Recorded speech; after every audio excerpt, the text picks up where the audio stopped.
उस मैसेज को पढ़ने के बाद बरसात में भी उसका चेहरा सूरज की तरह खिल उठा था। लेकिन ये थोड़ी देर की खुशी मनाने के बाद याद किया कि वो सच में गरीब नहीं था।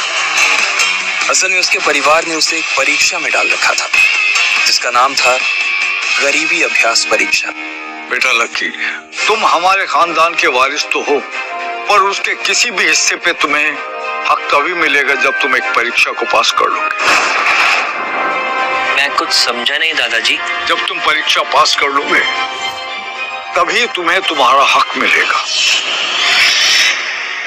मुझे करना क्या होगा? ये तुम्हें वक्त आने पे बता दिया जाएगा। अभी के लिए तुम बस इतना समझ लो कि you'll have to pack your bags and leave this house। इस परीक्षा के तहत लकी को अग्रवाल खानदान में उसके नाम की जमीन और जायदाद पर तभी हक मिलने वाला था जब वो इस परीक्षा को पास कर लेता। हालांकि परीक्षा देते देते उसे 8 बरस हो चुके थे, इसलिए उसे एहसास होने लगा था कि वो कभी परीक्षा को पास ही नहीं कर पाएगा और हमेशा हमेशा के लिए गरीब ही रह जाएगा।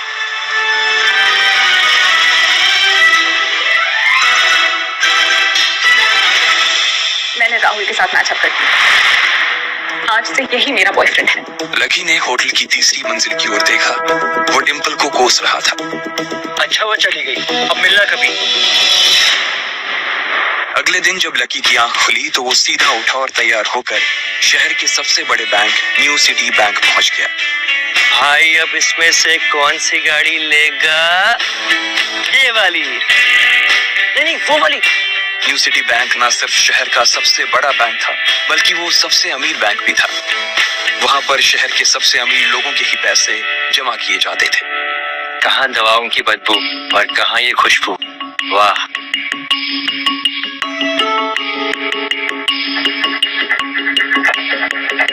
पैसे लेते ही सबसे पहले मैं कपड़े खरीदूंगा।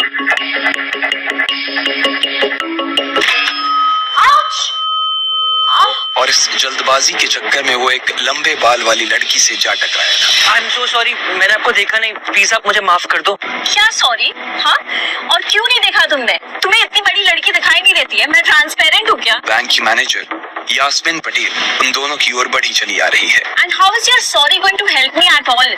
यास्मीन ने उस लड़की से पूछा। Ma'am, I am sorry ma'am, are you okay? No, I just hurt my head. I am sorry. और फिर घिन्न भरी नजरों से लकी की ओर देखने लगी। क्या मैं पूछ सकती हूँ आप यहाँ पर किस काम के लिए आए?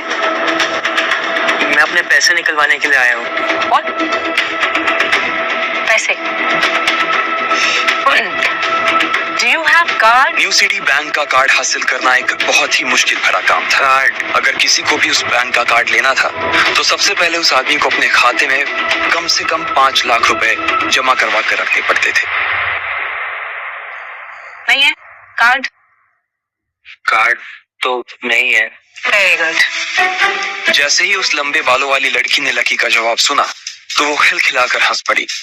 यास्मीन को तो सिर्फ लग रहा था कि वो पागल है, लेकिन वो लड़की तो अपने मन में मान चुकी थी कि यह लड़का कोई पागल ही है।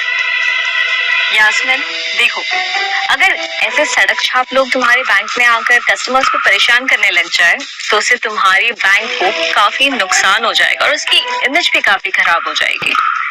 सो I hope as a manager तुम्हें पता है कि तुम्हें इन सब चीजों का ध्यान देना चाहिए एंड नेक्स्ट टाइम मेरे साथ ऐसा कुछ नहीं होना चाहिए। या ma'am, sure I will. This is not acceptable Yasmin. I'm very disappointed. Just be careful next time, okay? Yes, ma'am. Let's do that. Please take care of yourself, ma'am. And thanks for coming. आज तो वो बाल बाल बच गई थी। इस लड़के का कुछ ना कुछ तो करना ही पड़ेगा। अब ये कहाँ चला गया? मगर जैसे ही वो बैंक में दाखिल हुई उसने देखा कि लकी वहां था ही नहीं। कहाँ गया? गया? थैंक गॉड वो यहाँ से चला गया। जैसे ही उसने आज के दिन की पहली फाइल उठाई थी उसे किसी एक की झलक दिखी। ये कोई और नहीं बल्कि लकी ही था।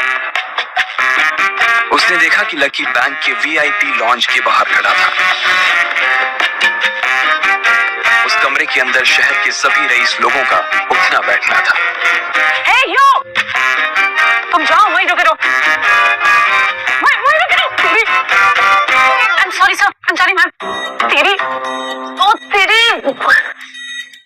My God.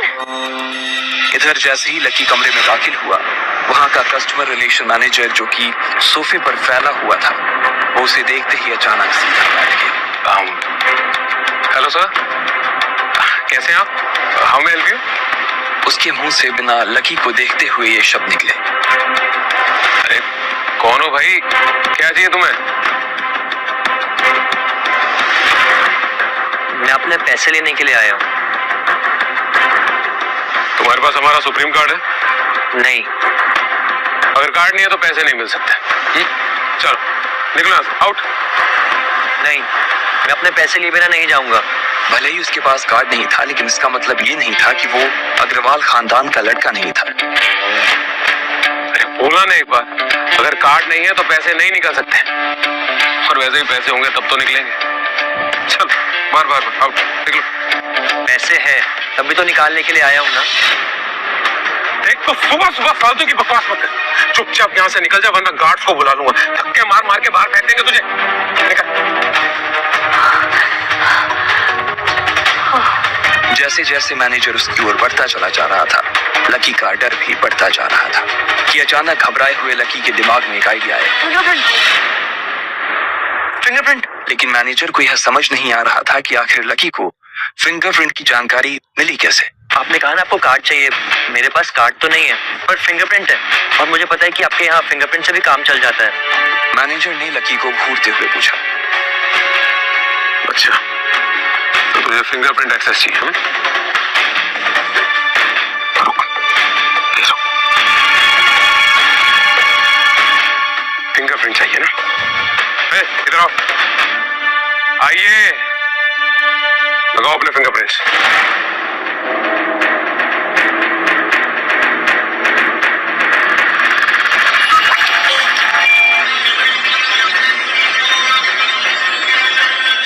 दो सेकंड बाद मशीन में से एक आवाज आने लगी। उसके अंदर एक लाल बत्ती चल रही थी और वो जोर जोर से बीप कर रही थी।